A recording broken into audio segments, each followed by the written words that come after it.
का उपशांतमती माता जी के चरणों में बंदामी, चुल्लक जी के चरणों में इच्छामी। हे स्वामी नमोस्तु नमोस्तु नमोस्तु। हे भगवान, मेरी जिज्ञासा ये है कि मुनि निंदा सुनने का, करने का और व्हाट्सएप में प्रचारित करने का क्या दोष है, और कलिकाल में ऐसा कौन सा समय चल रहा है जिसमें श्रावक जो है साधु से भी श्रेष्ठ अपने आप को मानने लगा है। नमोस्तु भगवान। विनाशकालीन विपरीत बुद्धि।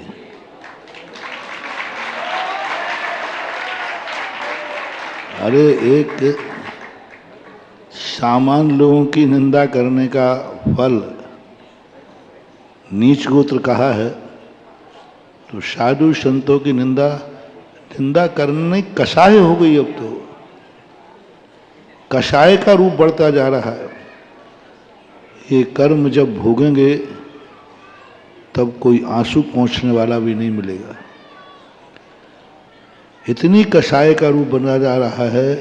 हर व्यक्ति धर्मात्मा नहीं है। ये मुनि भक्तियों का पाखंड है। सब मान सम्मान चाहते हैं, सब भूखे हैं कि अनुकूल हो जाए, थोड़ा प्रतिकूल हो जाए। पहले तो मुनि विरोधी मुनियों का विरोध करते थे, जिन धर्म विरोधी जन मुनियों के लिए विरोध करते थे। जैसे पहले जमाने में मुनियों का विरोध मुगलों के ज़माने में हुआ, अंग्रेज़ों के ज़माने में हुआ, क्योंकि वो धर्म से दूसरे धर्म को मानने वाले थे। दूसरे धर्म से विरोध होता था, वो मुनि विरोधी भी करते थे। अब एक कलयुग जवानी पर है कि मुनि भक्त का पाखंड करने वाले मुनियों का विरोध करते हैं।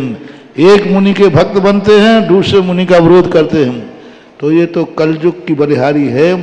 ये महान महान अशुभ कर्म का उदय है। ये विनाश का कारण है, विकास का नहीं।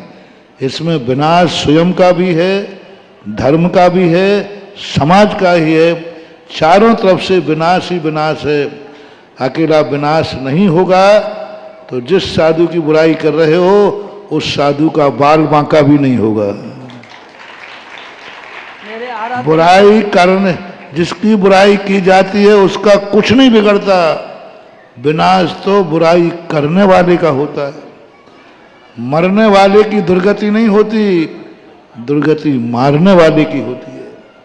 किसी को मार भी दिया जाए तो मरने वाले की दुर्गति नहीं है, मारने वाले की दुर्गति है। निंदा जिसकी की जा रही है उसका कुछ भी नहीं बिगड़ना, कुछ भी नहीं बिगड़ना, कुछ भी नहीं बिगड़ना, चिंता मत करो। लेकिन जो निंदा कर रहा है उसका सर्वनाश हुए बिना हो नहीं सकता, होगा ही होगा। बस देर है, अंधेर नहीं है। मेरे आराध्य